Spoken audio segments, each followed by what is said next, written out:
Welcome to my channel. On this video, I'm going to explain you about the hard constant and soft constant. I'll give you the practical example of where it is used and I will show you in the P6 program also. What are constant in planning? We need to understand constant are the restriction that is applied to the activities in the schedule. They control when our activities can start or finish. They are the placeholder like specific date given to the activities to start it or to finish it, and they are used to reflect the contractual, technical, or operation limit in the program. First, let's understand about the hard constant. They are fixed and non-negligible. They cannot be changed and must be achieved and cannot be moved without approval. So they can be moved only through the change control process to the governance process. And it is usually driven by the contractual milestone which we can get from the business case or sanitary or regular requirement of the program and safety or physical limitation. So these are mainly driven by these three things. There might be other cases that can be driven it. And it also directly affects the float and flexibility of the program. It restricts the float. One of the reasons why we get the negative float in the program is the hard constant and should be only used when it's absolutely required. Otherwise, we usually do not use the hard constant.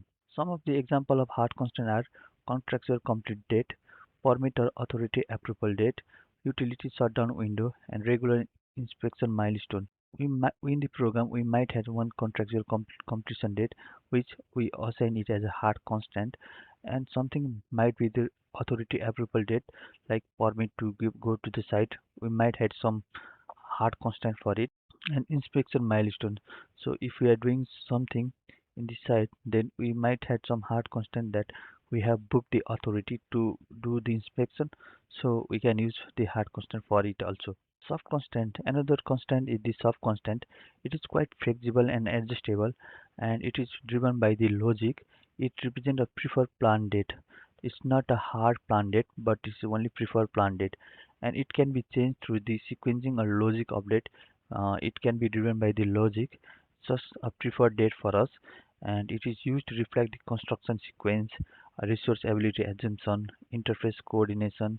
So such things can be reflected by the soft constant. So it is only the planned date for us. Example of soft constant can be preferred start or finish date. So, we want to start something in the particular date, then we put a start date, but that is not a mandatory start date, but we are flexible with it. Plan access window, assume delivery date, interface driven target date. So this can be a soft constant in our project.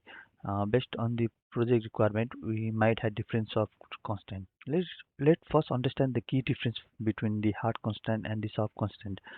Hard constant restrict the program, whereas soft constant guide the program. Hard constant remove the float, whereas soft constant maintains schedule flexibility in the program. So these are the key difference between the hard constant and soft constant. Based on the requirement, we use the constant in the program.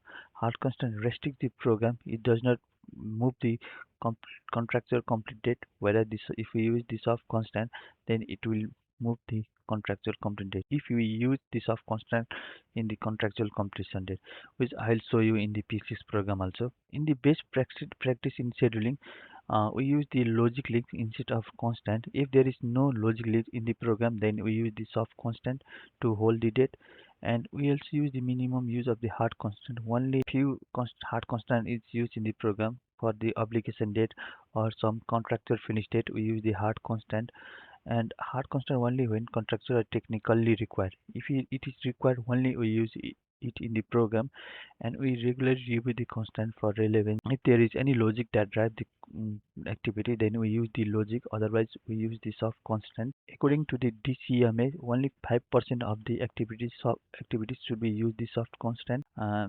Usually, the DCMA used to tell us that uh, we should avoid the use of hard constant, but for the contractual complete date or some mandatory date, we use the hard constant in the program.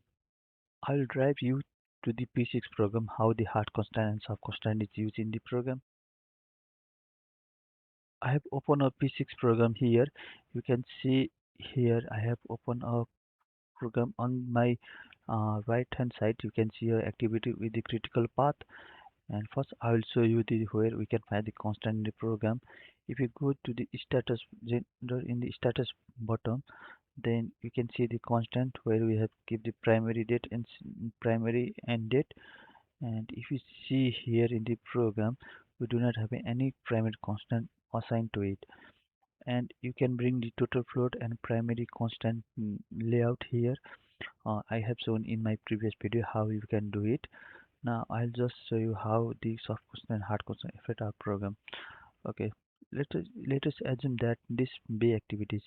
You can see the activities link in the red color. It is in the critical path.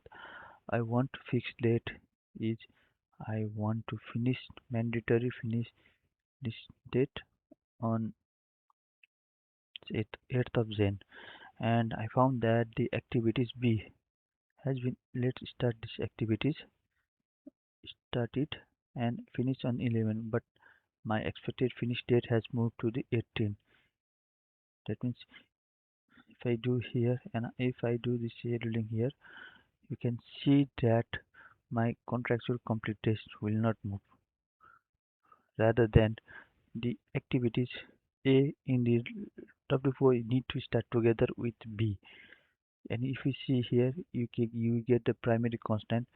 Here it is written. It has written the mandatory finish date. And if you see in the program, there is 5 days delay on the schedule, which means that we need to start activities 8 together with B to complete our date on the 8th January 26. Okay, this is the hard constant we have used it, and it has shown that we have negative 5 days float in the program. Instead of it, if we use the finish on and after, what can you get it? We can see that it will move to not 8th, it will move to 5 days mm, from the 8th of January. If you see here, I just want to put the sub constant. It will see that our finish should have moved to 15 Jan 26, which shows that it is a preferred date, but it's not a mandatory date in our program. So based on this, we can use the hard constant and soft constant required on the program. In some case, we don't have any logic here. We want to hold the date, then we can go here. If now we have the relationship here, I want to remove this relationship. Before I remove, I'll just status. I will just want to write here star on and after 19 December. I will go to relationship, remove it. If we remove it, if I do this scheduling, we have the 19 December. Schedule it. You can see it here status. If you see here, the activities is starting on 19 December, and we don't have any logic for it. We don't have any relationship for it. Like it is going to start in 19 December and finishing in 25 December 2020. It doesn't have any relationship. So after the B, it is not showing in the critical because it is not linked here. But if we delay here, then it will not impact here. Let's see here. If we want to write this expected finish date on 24, 25 and schedule it, it is not linked. And you can see that it is typing on 19 December. So if we don't have any relationship here, it is given by the soft constant. We hold the date on that particular date. Okay, for example, now we'll just keep our relationship as before and link it. What will happen to it? We can see that it will start in 26 December. You can see that it will start in 26 December. We need to should be very careful using the soft constant and soft constant. It is used to only hold the date. By this way, you can use the soft and hard constant in your program, and I hope you understand it very well. Thank you for watching this video. If you enjoy this video, like and share and subscribe my channel. Thank you for today.